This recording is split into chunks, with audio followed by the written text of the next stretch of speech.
Yeah. Hey everyone, welcome back to the first episode of Feb to 2021. And we have really special guests today. Two amazing developers I know from the Twitter, and I met them on Twitter. We never met personally, but yeah, I have been following them from a long time. And finally, they released UI component library this year, and it looks really amazing. So thanks a lot for all the amazing work you have done, Roman and Alex. Yeah. Thanks. Yeah, and this will be like we'll be introducing the library to you, and in case you have any questions, you can join us. But let me just introduce our guest for the day.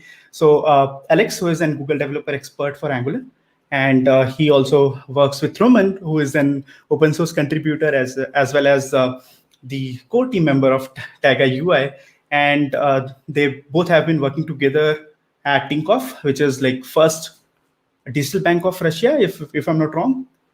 Yes. It's a largest online and only bank. largest Yeah. online. Oh, okay, largest online bank. Wow, that might be fun actually, working for a digital bank. And so, just to ask, out of the syllabus question, I would say, so you use Angular at these Tinkoff Bank? Yes, we have. We're actually one of the biggest employer in Angular in Russia. We do meetups in Moscow, and overall we contribute to the Russian part of the ecosystem a lot. We write articles in Russian. We release open source projects and try to educate developers in Angular as we can. We have some courses like fintech for students. Roman actually came from that direction first, like a few years ago. And Well, yes, and we have a very large Angular department, so we have I think more than 100 Angular developers in our company, and that's why we can share some best practices between us, and just think about some new concepts, how to make cool things with Angular. That's great. Some internal contributions so that we can rethink together and make some public contribution, for example. Oh, that's great. Okay, so let's start. Let's start with the first question, which I have. So how did you got this idea to create this component library? So where it all started? yeah, so it started like 3 years ago when Angular 4 was around. I think it was a month or two before Angular 5 came out. We at our company had some component libraries before, but they didn't have a dedicated team to support. It was like some repository with reusable stuff that everybody could contribute to. If you need some feature to be added, you just go there and add. And this causes some noise in the code because everybody follows a different code style. The features have to be architected by somebody, and there's no responsible person for the overall code, no owner. And at some point, we decided that we need to create a dedicated team and dedicated design for all products to look alike. So there's a unified look across Some the design products. system. Yeah, design system. That's right. And that's when I heard about it. I volunteered to join the team, and it was a really big decision because this type of work really improves your knowledge of framework and developing stuff overall, because you have to go deep with it, dig into the stuff. And we started with like five person team, something like that. And over years, we developed this library to some level that most of the stuff was already there, so the team shrinked, and at this point there's just two of us. We wanted to open source it for a while, but as you might imagine, we cannot just release it with a corporate design, so we had to find support from the design team to spend resources to create the open source theme for this.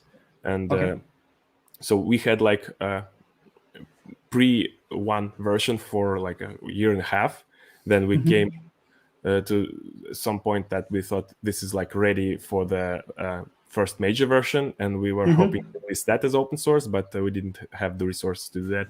and we spent another year and a half or something polishing this and switching some ideas because not everything we come up with works. So we had to change the APIs around a little bit. And once we finalized all the breaking changes we had in mind, we ended up with a 2.0, which went to the open source.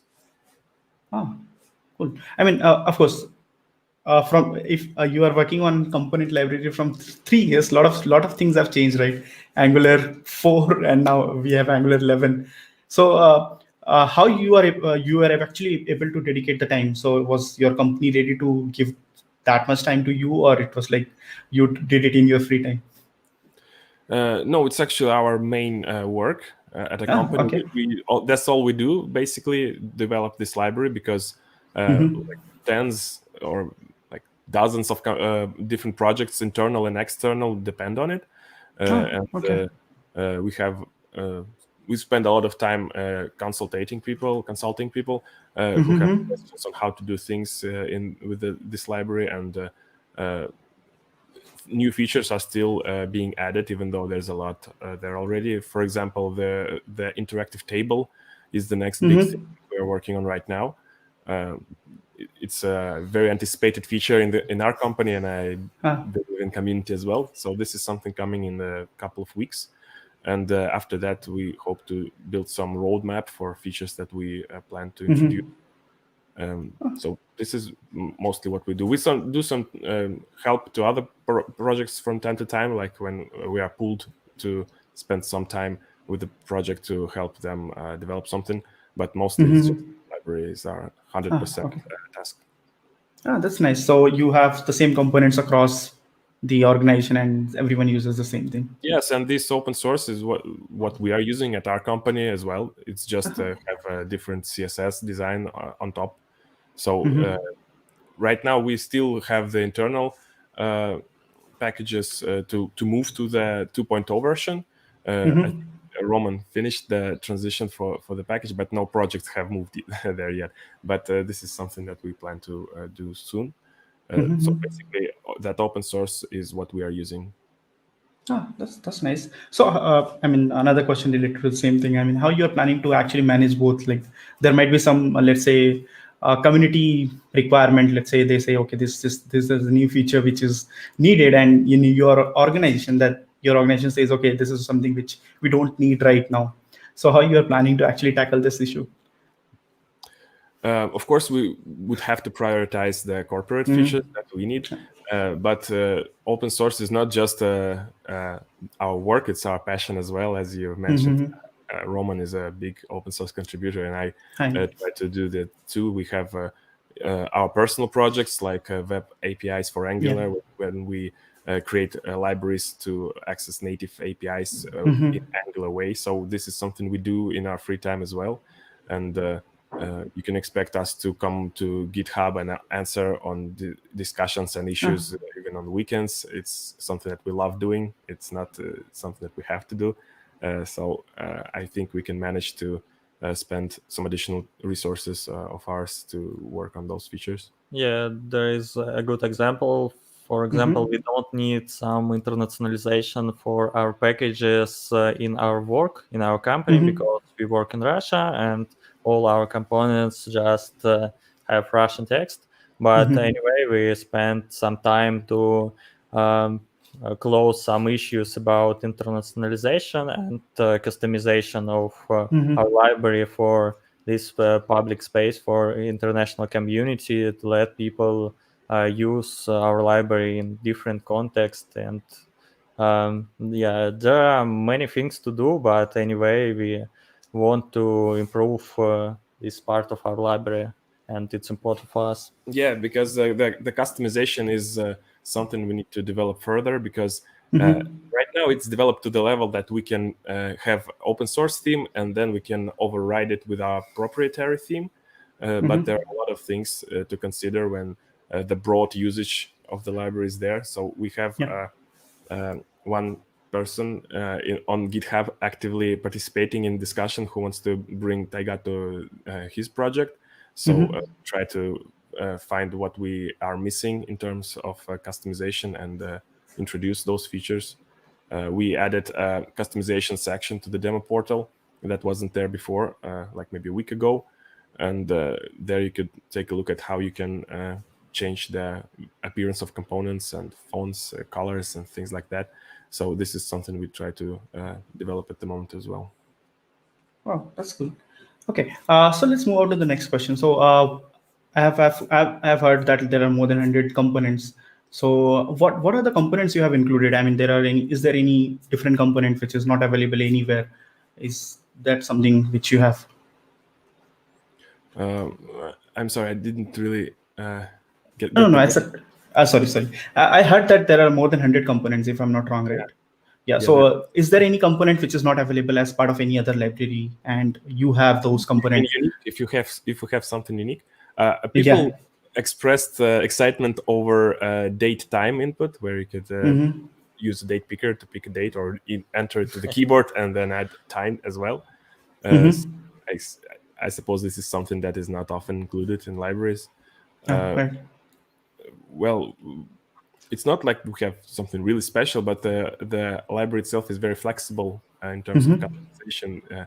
We released a library called the NG Polymorphios like a year ago.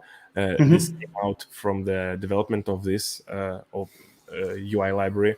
It's a customization utility which you can use to don't care about the type of content you're using. It could be a template, dynamic component, just a string interpolation, or a function that takes a context as an input and returns some string. So this allows us to really free our mind from depending on particular type of customization. As you this is an often case when you think, okay, so this is in this component I only want to show some text, but then another requirement comes up that you need to show an icon as well, or you need to show some text in bold, or you want to reuse some customization across different projects, so you cannot even use template. It has to be a dynamic component that you can use. And this library frees you from this kind of worry, because it takes anything you want. And the cool thing about it is that it's just like 1 kilobyte. It doesn't have any logic inside. It just determines what type of content it received and uses Angular feature to do it. So it dedicates it to template outlet, component outlet under the hood. It doesn't do much on its own. So this is pretty cool. And most of our library is built on top of that. So if you have some thing that is customizable, it can be anything, template, component. It's really good for error messages, toasts, dialogues, dynamic custom icons. Like if in input you can have just an SVG icon for decorative function, like a looking glass or something like that, or you can have a clickable icon, like a drop down on select, or like a calendar for opening a date picker, and it can be easily achieved.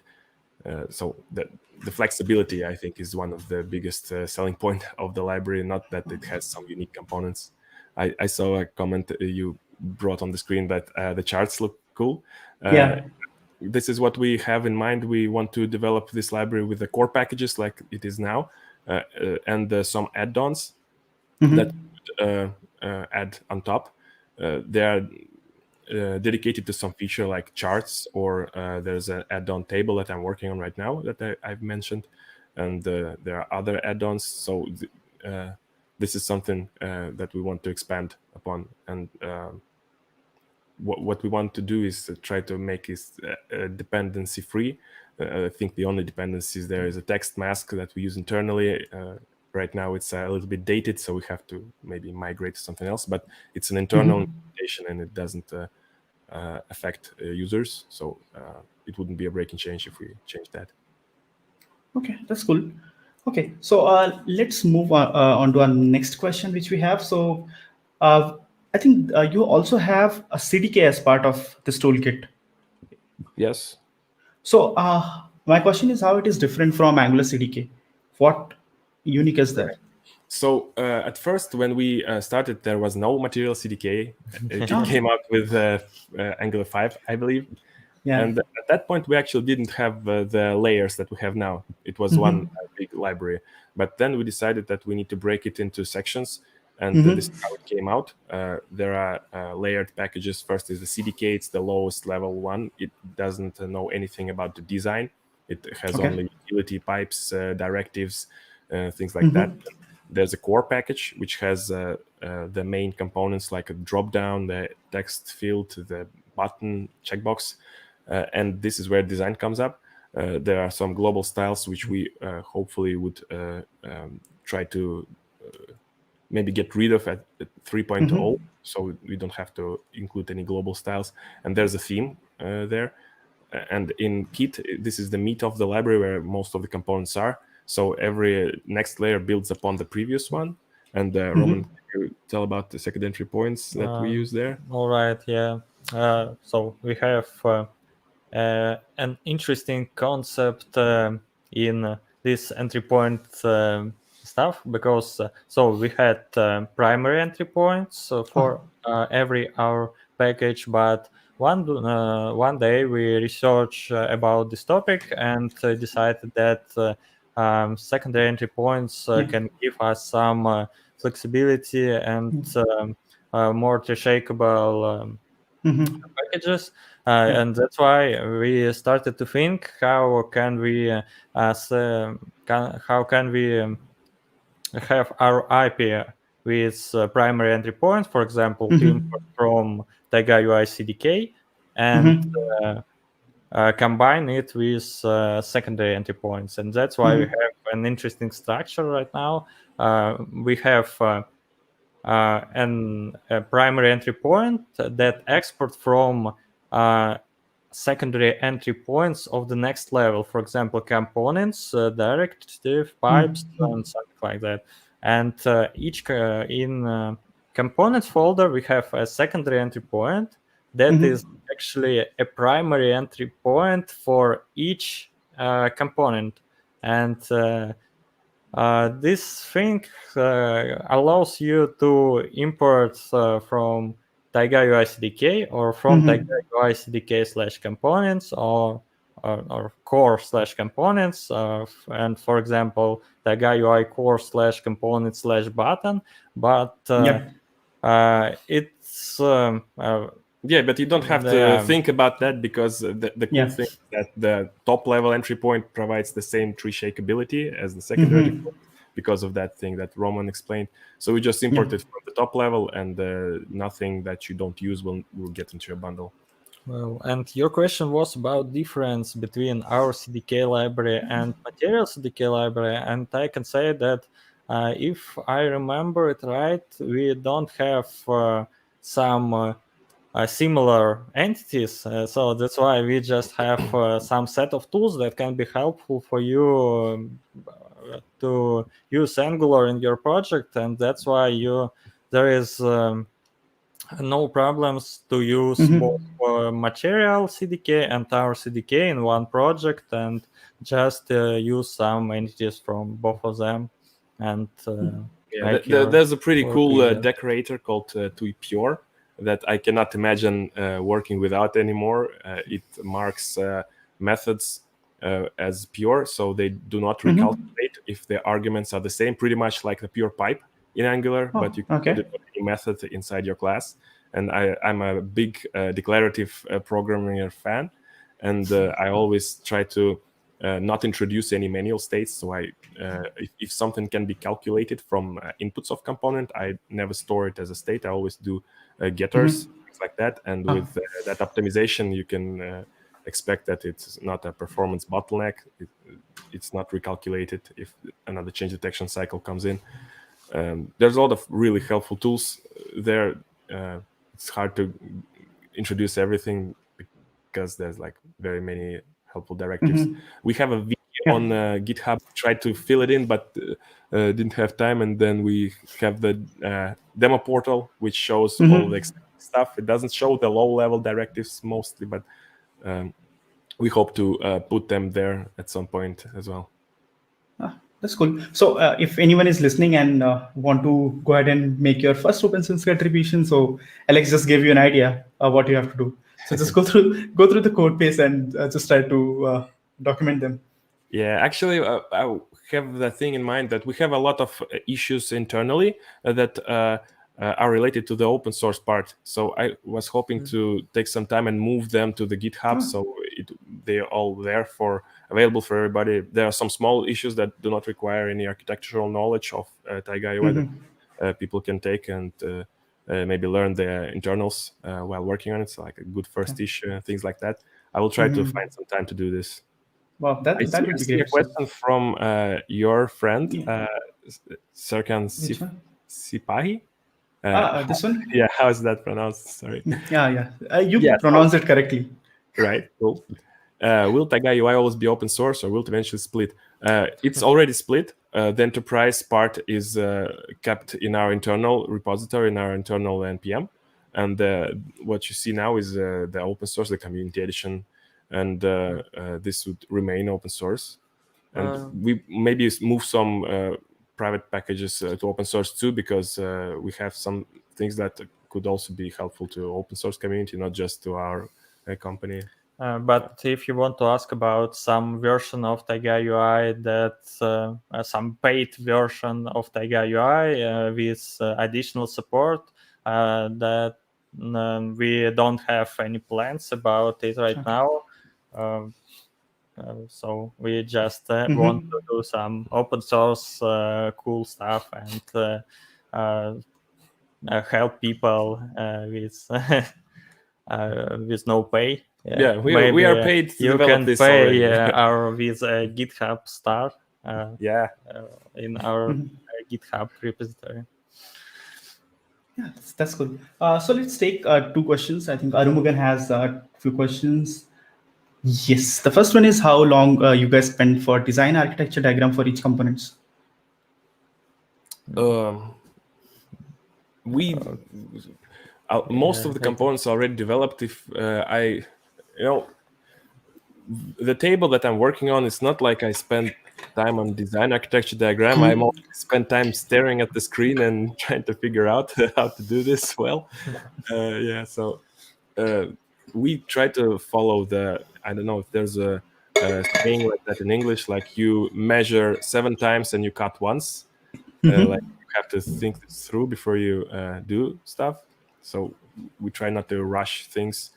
But there's no formal process in introducing anything new that we follow. We mostly discuss it together. We work almost every day close. So we have good communication here and try to test our ideas against each other. If we have some architecture trouble or ideas, we just make it's called architectural summit and discuss together and discuss together all ideas that we have and decide something. Okay, so let's take another question from Arumugan. So how you finalize the functional limitations? So I mean, I'm sure. So when you are working on open source project and you think about some component, sometime you're taken away, right? I mean, okay, we can do this or that and many things.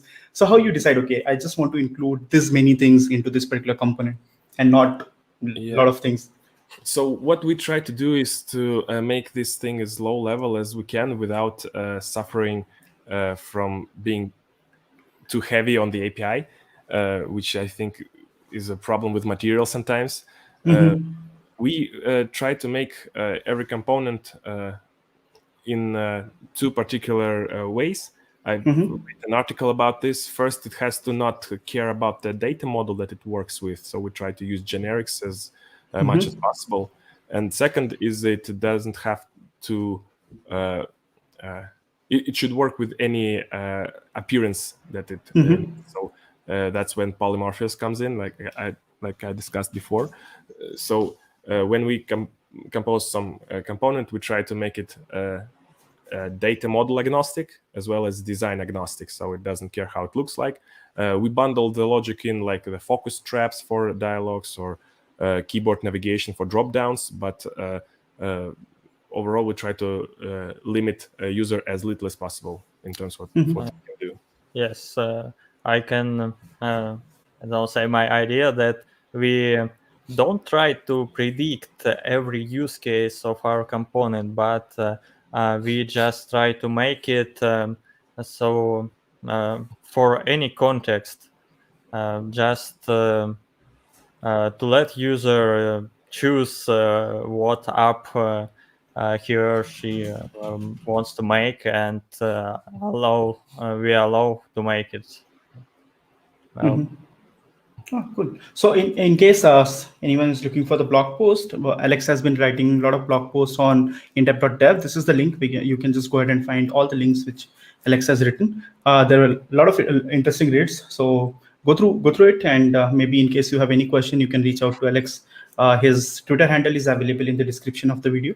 You can always ping him on Twitter. Okay, so cool. Let's move to the next question which we have, and then we will take a few more from Arumugan, who has a few more questions related to this component library. And the next question is, I received this question offline. So what is the tool you are using for documentation? This is actually our own development, and it's also open sourced. It's a add-on doc package you can use to create demo portals like that. It has it's configurable with DI, so you can add the pages that you have with the dependency injection, and it would create the navigation on the side and the search. It's not that easy to start. Probably, but there's a README in that package, a markdown file that goes through all the steps that you need to do to create your own portal like that. So, yeah, some people use Storybook and other things like that to develop components, but we felt like we had this demo portal for a while, and when we started, not many reusable libraries in our company had this demo portal, so it was cool to develop. Users really liked that they can tweak the parameters, and it was very helpful for designers that the settings that you make, they are saved in the URL as query params, and you could just send the link to somebody and say that this is how I want it to look like, this is the size, the icons, things like that.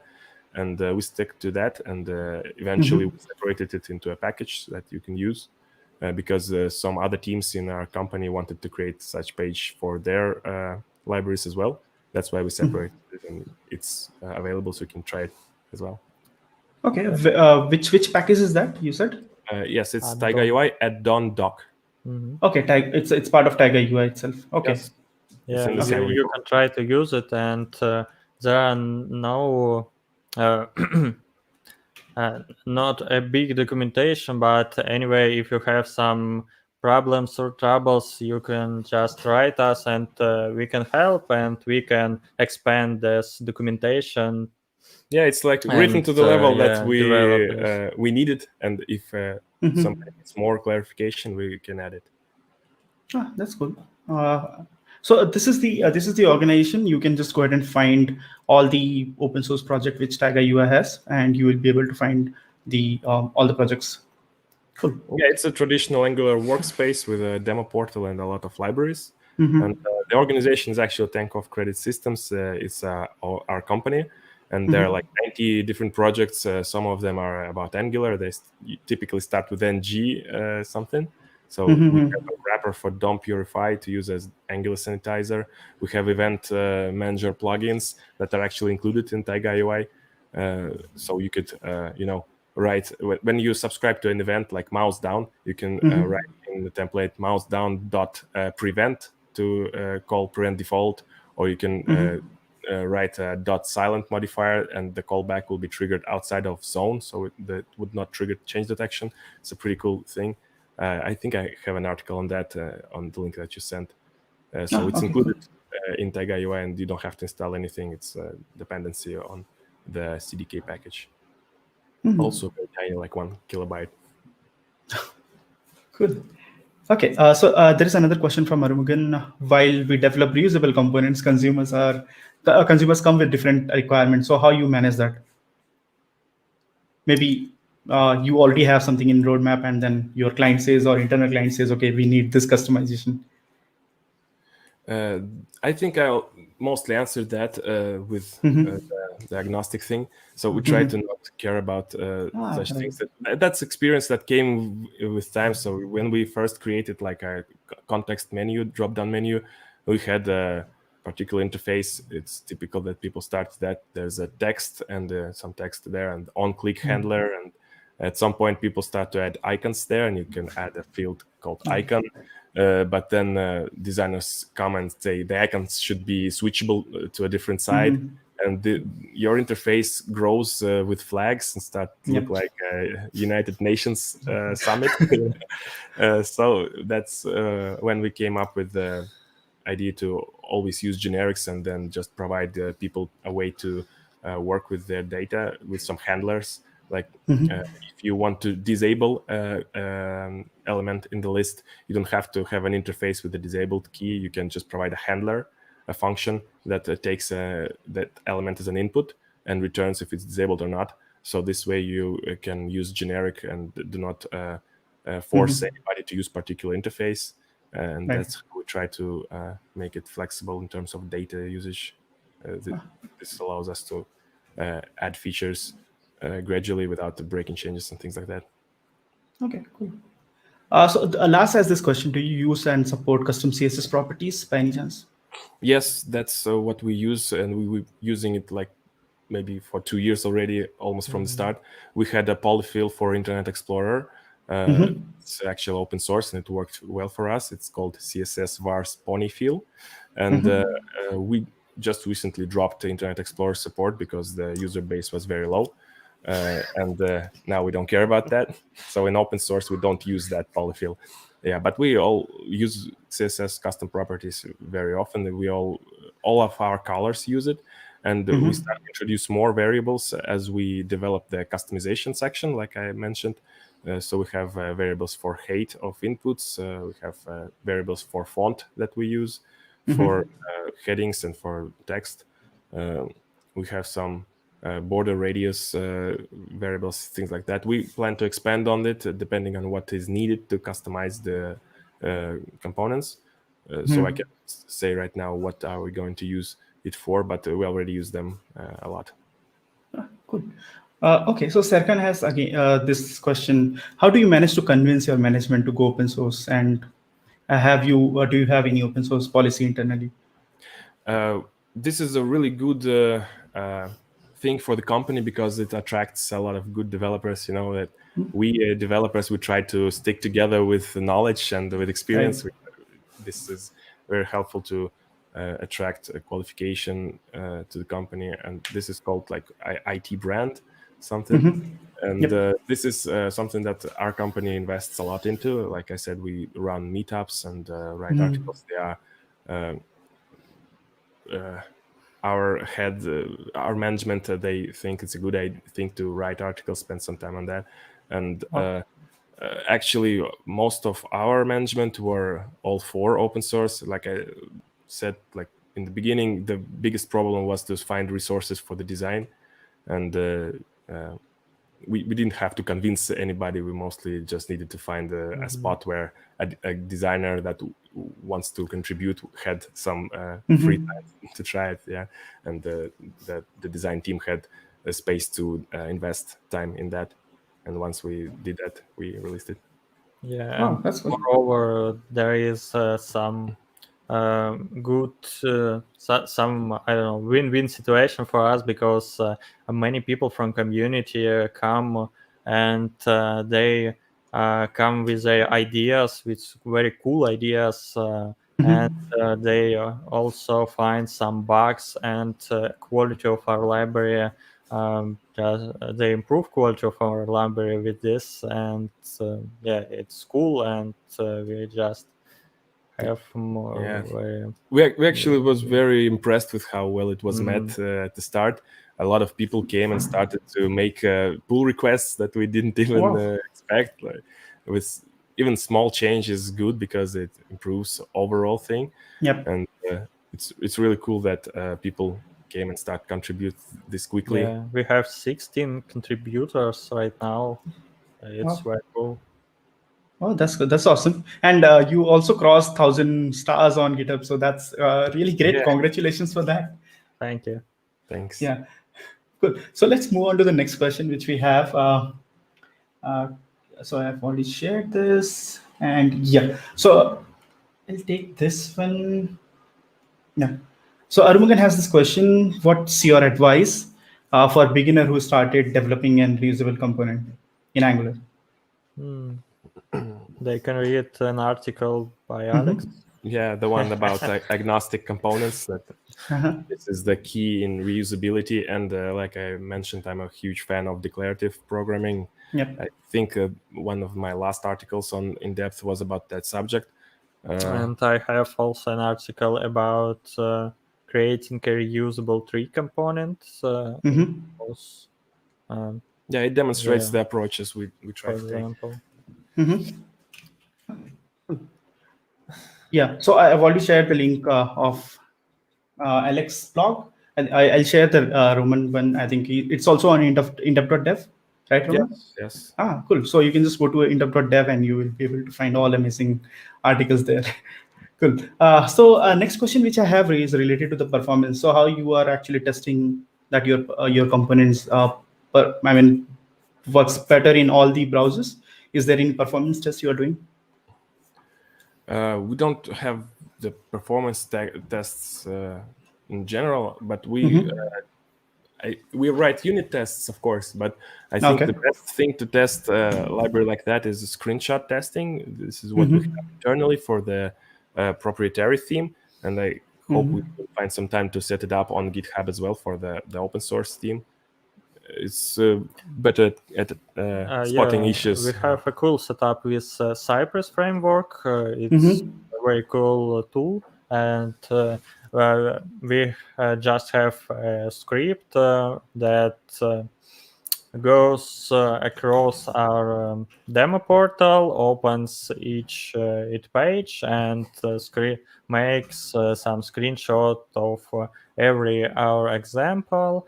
And for some base components, it can open the tab with settings and change some combinations of settings, make screenshots. So we have uh, I don't know, a couple of hundreds screenshots and can compare it Okay. on CI/CD pipeline. So it was, yeah, it works fine in our internal environment, and I hope we'll make it on GitHub Actions as well. Yeah, So, that's cool. Awesome. So okay. Next question is actually related to the animations. I think your components has good animations as well. So are you not facing any issues related to animations? Because generally when we try to do that, I think you should, I mean, your animation should work like 60 in 60 frames per second. So how you are actually able to do that? What? Yeah, we use Angular animations and sometimes CSS transition animations. Ah, CSS is of course fast, and Angular, I believe, uses Web Animations API right. whenever it's available, so it's also fast. And we don't really have that heavy animations, just some pop-ins, transitions from fade-ins, like that. Okay. I think we don't have any, didn't face any issues with animation performance, really. That's good. Maybe we didn't go too deep into those. And a good thing is you have already dropped support for IE, so you don't have to worry about them anymore. Yeah. I think Okay. that that's one thing that we should add in future Yeah. is reduced animation mode. I know that some people turn it on, so it's a good in terms of accessibility. We don't have it right now, but we would probably introduce it at some point. This is something in my roadmap inside my mind. Cool. Okay, so another question is related to web components. So, are you actually do you have any use case within the bank where you those components are being used as a web components?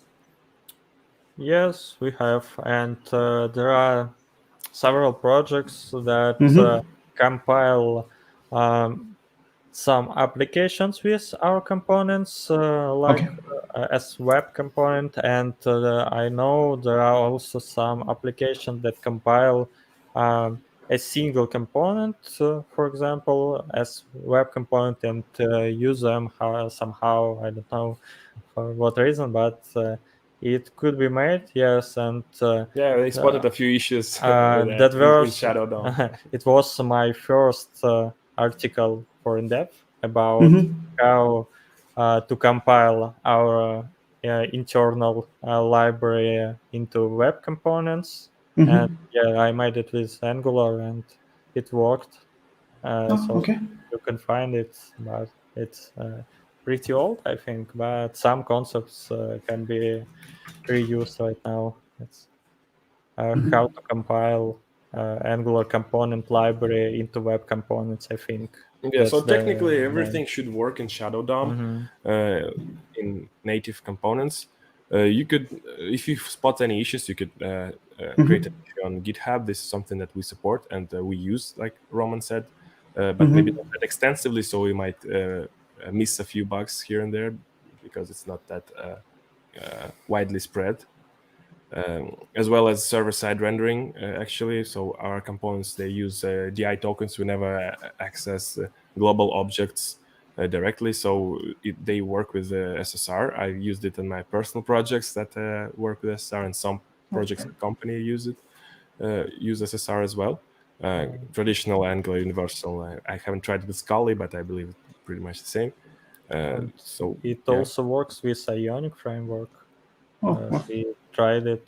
Yeah, we created a Stack Blitz demo on Ionic. yeah. I haven't used Ionic myself, so I just created a Blitz, tested a few components so that they work. If you have any app that uses Ionic, and you can try Taiga UI there, and if you see any issues, please let us know, because we try to write the code the Angular way, so it supports all the cross-platform functions that Angular has. So to the best of our knowledge, it should work there as well. Yeah, and we want to support it. That's why you can game with some issues or everything. We can help and fix some bugs if there are. okay. I mean, so this web components thing, right? I mean, I have faced some issue where, in case like you have a lot of components and then you compile it to a web component, you still get the same bundle size, right? I mean, all the components are included because you are compiling it once. So I'm not sure how Yeah, you are you handling can it. jump into a few hoops to get this working, right? Angular core can come up a couple of times in your bundle, things like that. Yeah, exactly. It's still like experimental thing, I believe. Cool. So we may expect some blog in future as well. Yeah, we try to blog about everything we think is interesting. We just need some time, right? So Cool. now that we finally have this library open sourced and we can show the actual code, it feels really great because you can write about those things and actually show them, not just write it in abstraction about some code. But as you might imagine, we have a lot of work after we released it. We have some transition migration to be done, and that leaves us with little time for articles, but we will try to cover all the issues that we have that are worth covering. Wow, that's cool. Okay, so let's move on to the next question. It is related to roadmap. Have you finalized anything? What's coming in next version? Yeah, so like I said before, the table component is something that I'm working for the most part now. I have finished it to some extent, but I will not yet publish that. I think maybe a week or two more before I can publish that. And after it is done, it's like the hottest thing that everybody expects from us in the company. After it's done, we can sit with Roman and come up with a reasonable roadmap of what we want to introduce and at what point in time. That's cool. Okay. So, okay, in case anyone has question, they can post it in chat. Otherwise, we are done. And the next question. So is there anything you want to promote, Roman and Alex here? You can promote anything you want. Yeah, I would like to promote NG Web APIs, our open source initiative, web APIs for Angular. This is something that we do for fun mostly. It's a open source organization. You could come and contribute. I think the last package, which is permissions API, was a complete contribution. I didn't do any code there, just code review. And there's like about 10 or something packages already on some cool stuff like web audio API, web media API. We used it to create a fun project, me and Roman, called Jamigo app. I've posted it on Twitter a few times. It's a game made with Angular where you can play synthesizer or sing karaoke. So that is a pretty cool thing to be able to do in Angular with help of those libraries. It's actually surprising how little code I had to write to get this done after I created the libraries to access the native API. Oh, that's good. You want to add? Roman? Yeah, we have also Angular Institute. You can visit it if you want to read some more articles by us. It has 2 free articles and some paid chapters. This is like a advanced Angular handbook with some tips from us. Yeah. Cool. All right. I think that's it. Yeah. Thank you. So thanks again, Alex and Roman. First, for creating such a wonderful UI toolkit. I think this looks really amazing. I'll try to play around with it. I still need to get some time to actually do that. But yes, it looks really interesting. And thanks a lot for all the amazing work you have been doing. So I see you guys are writing blog posts, contributing to a lot of open source projects, and thanks for that. From the community, thanks to you. Thank you. Cool. So we are done for the day, and let's move on to the closing notes. So next week we have another episode, and that will be on Friday, and we are going to discuss about. Let me just see what's the next topic. And I'm really sorry, I didn't really remember that, but sometime it happens, right? Okay, so next week we are going to discuss about visual learning. So I have been following one great tutor, I would say, on the Twitter and LinkedIn from a long time, and his name is Sanjay Vyas, who has been coding from last 3 decades. He started coding in 1984 when I was not even born. So he will be teaching or showing us about visual learning. So he actually talks a lot about visual learning, how you can simplify things and concepts using visual learning. So that's what we are going to discuss next week. Same time, 10 p.m. IST, and you're free to join. Right. Thanks for inviting us. Thanks for accepting the invite. Thanks a lot for doing that. So bye everyone. Bye everyone, and see you next week.